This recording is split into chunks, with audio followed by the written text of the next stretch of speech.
ಹೇಗಿದ್ದೀರಾ ಎಲ್ಲರೂ? ಚೆನ್ನಾಗಿದ್ದೀರಾ ಅನ್ಕೋತೀನಿ. ಇವತ್ತಿನ ರೆಸಿಪಿ ಬಂದು ಬೆಳ್ಳುಳ್ಳಿ ಗೊಜ್ಜು ಅಂತ ಹೇಳಿ.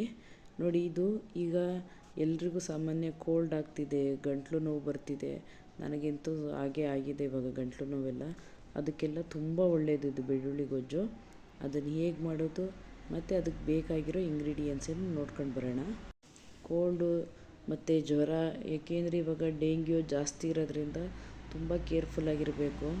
ಮತ್ತು ನಿಮಗೇನಾದ್ರು ಕೋಲ್ಡು ಜಾಸ್ತಿ ಇದೆ, ಕಾಫ್ ಇದೆ ಅಂದರೆ ಈ ಬೆಳ್ಳುಳ್ಳಿ ಗೊಜ್ಜು ಮಾಡ್ಕೊಳ್ಳಿ, ತುಂಬ ಚೆನ್ನಾಗಿರುತ್ತೆ.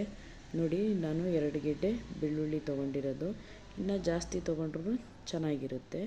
ಮತ್ತು ಹುಣಸೆಹಣ್ಣು. ನೀವು ಮನೇಲಿ ಎಷ್ಟು ಜನ ಇದ್ದೀರಾ ಆ ಮೆಜರ್ಮೆಂಟಿಗೆ ತೊಗೊಳ್ಳಿ. ನಾವು 3 ಇಂದ 4 ಜನ ಮೆಜರ್ಮೆಂಟಿಗೆ ತೊಗೊಂಡಿರೋದು. ಇದು ಬ್ಯಾಡ್ಗೆ 2 ಮತ್ತು ಗುಂಟೂರು 2, 4 ತೊಗೊಂಡಿರೋದು. ಬ್ಯಾಡ್ಗೆ ಗುಂಟೂರು 2 ತೊಗೊಂಡಿದ್ದೀನಿ ಖಾರಕ್ಕೆ ಅಂತೇಳಿ. ನೀವು ಅದ್ರ ಜೊತೆ ಇನ್ನೂ ಜಾಸ್ತಿ ತೊಗೊಳ್ಳೋದಾದರೂ ತೊಗೋಬೋದು. ಮತ್ತು ಕರಿಬೇವು ಸ್ವಲ್ಪ ಜಾಸ್ತಿನೇ ಹಾಕಿ, ತುಂಬ ಒಳ್ಳೆಯದು. ನೆಕ್ಸ್ಟು ಸಾಂಬಾರು ಪೌಡ್ರು 2 ರಿಂದ 3 ಟೇಬಲ್ ಸ್ಪೂನ್ ತೊಗೊಂಡಿರೋದು. ಮತ್ತು ಆಯಿಲ್ ಸ್ವಲ್ಪ ಜಾಸ್ತಿ ತೊಗೊಳ್ಳಿ, ಜಾಸ್ತಿ ಬೇಕಾಗುತ್ತೆ.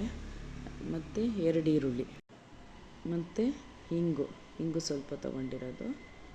ಈಗ ಒಂದು ಪಾತ್ರೆ ಇಡೋಣ. ಪಾತ್ರೆ ಬಿಸಿಯಾಗಿದೆ, ಆಯಿಲ್ ಹಾಕೊಳ್ಳೋಣ. ಆಯಿಲ್ನ ಜಾಸ್ತಿನೇ ಹಾಕಿ, ಯಾಕೆಂದರೆ ಈರುಳ್ಳಿ ಮತ್ತು ಬೆಳ್ಳುಳ್ಳಿ ಆಯಿಲಲ್ಲಿ ತುಂಬ ಚೆನ್ನಾಗಿ ಫ್ರೈ ಆಗಬೇಕಲ್ಲ, ಅದಕ್ಕೋಸ್ಕರ ಆಯಿಲ್ ಜಾಸ್ತಿ ಹಾಕಿ. 1/4 ಟೇಬಲ್ ಸ್ಪೂನ್ ಸಾಸಿವೆ, 1/4 ಟೇಬಲ್ ಸ್ಪೂನ್ ಅರಿಶಿನ ಹಾಕೋತಾ ಇರೋದು. ಈಗ ಆನಿಯನ್ ಹಾಕಿರೋದು. ಇದು ಸ್ವಲ್ಪ ಫ್ರೈ ಆಗಲಿ. ನಾನಿವತ್ತು ಆಯಿಲಿಗೆ ಕರಿಬೇವಾಗಲಿ ಮತ್ತು ಮೆಣಸಿನ್ಕಾಯಿ ಆಗಲಿ ಹಾಕಿಲ್ಲ. ಯಾಕೆ ಅಂದರೆ ಅದು ಬೇಗ ಫ್ರೈ ಆಗಿಬಿಡುತ್ತೆ, ಆಗ ಆಗಬಾರ್ದು ಅಂತ. ಇದನ್ನು ಫಸ್ಟು ಆನಿಯನ್ನ ಅರ್ಧ ಫ್ರೈ ಮಾಡಿಕೊಂಡು, ನೋಡಿ ಇವಾಗ ಆಗಿದೆ. ಈಗ ಅರ್ಧ ಫ್ರೈ ಆಗಿದೆಯಲ್ಲ, ಆ ಆನಿಯನ್ಗೆ ಹಿಂಗೆ ಹಾಕ್ಕೊಳ್ಳೋಣ. ಹಿಂಗೆ ಹಾಕ್ಕೊಂಡು ನೆಕ್ಸ್ಟು 1 ಟೇಬಲ್ ಸ್ಪೂನ್ ಉಪ್ಪು ಹಾಕ್ಕೊಳ್ಳೋಣ.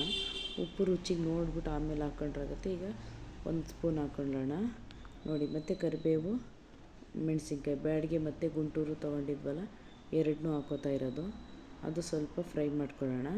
ನಾವು ಇವಾಗ ಕರಿಬೇವು ಮತ್ತು ಮೆಣಸಿನ್ಕಾಯಿ ಹಾಕಿದರೆ ಅಷ್ಟು ಅದು ಫ್ರೈ ಆಗೋಲ್ಲ, ಫ್ರೈ ಆಗಬಾರ್ದು ಜಾಸ್ತಿಯ. ಅದಕ್ಕೋಸ್ಕರ ನಾನು ಈರುಳ್ಳಿ ಹಾಕಿದ್ಮೇಲೆ ಹಾಕಿದ್ದು. ನೆಕ್ಸ್ಟು ನೋಡಿ, ಜಜ್ಜಿಟ್ಕೊಂಡಿರೋ ಬೆಳ್ಳುಳ್ಳಿ ಹಾಕ್ಕೊಂಡೆ. ಅದನ್ನು ಅಷ್ಟೇ ಸ್ವಲ್ಪ 1-2 ಸೆಕೆಂಡ್ಸು ಫ್ರೈ ಮಾಡ್ಕೊಳ್ಳೋಣ, ಏಕೆಂದರೆ ಅದು ಬೆಳ್ಳುಳ್ಳಿ ಹಸಿ ವಾಸನೆ ಹೋಗಲಿ. ಇದು ನೋಡಿ, ನಿಮಗೆ ಹುಣಸೆಹಣ್ಣು ತೋರಿಸಿದ್ನಲ್ಲ ನಾನು ಸ್ಟಾರ್ಟಿಂಗು, ಅದನ್ನು 2 ಅವರ್ಸು ನೆನೆಸಿಟ್ಟಿದ್ದೆ. ಈಗ ಹುಳಿ ಹಾಕ್ಕೊಳ್ಳೋಣ.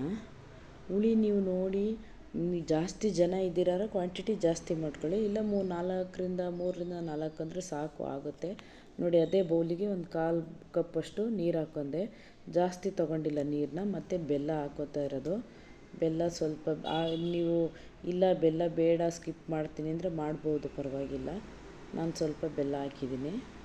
ಮತ್ತು ಸಾಂಬಾರು ಪೌಡ್ರು 3 ರಿಂದ 4 ಟೇಬಲ್ ಸ್ಪೂನ್ ತೊಗೊಂಡಿರೋದು. ನೋಡಿ, ನಿಮಗೆ ಖಾರ ಬೇಕು ಅಂದರೆ ಇದ್ರ ಜೊತೆ ಚಿಲ್ಲಿ ಪೌಡ್ರನ್ನ ಆ್ಯಡ್ ಮಾಡ್ಕೋಬೋದು.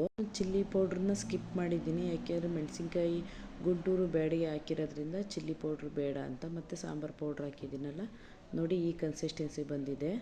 ಮಾಡ್ಕೊಳ್ಳಿ, ಚಳಿಗೆಲ್ಲ ತುಂಬ ಚೆನ್ನಾಗಿದೆ. ನಮ್ಮ ಮನೇಲಿ ಇವತ್ತು ತುಂಬ ಕೋಲ್ಡ್ ಆಗಿತ್ತು ನನಗೆ, ಅದಕ್ಕೋಸ್ಕರನೇ ಮಾಡಿದೆ. ಸ್ವಲ್ಪ ಗಂಟಲು ತುಂಬ ನೋವಿತ್ತು. ತಿಂದರೆ ಸ್ವಲ್ಪ ಆರಾಮಾಗುತ್ತೆ. ಸುಮ್ಮನೆ ಟ್ಯಾಬ್ಲೆಟ್ ತೊಗೊಳೋದಕ್ಕಿಂತ ಇದೇ ಒಳ್ಳೆಯದು ಅಂತ ಹೇಳಿ ನೀವು ಟ್ರೈ ಮಾಡಿ.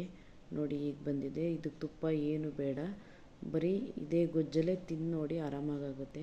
Thank you for watching.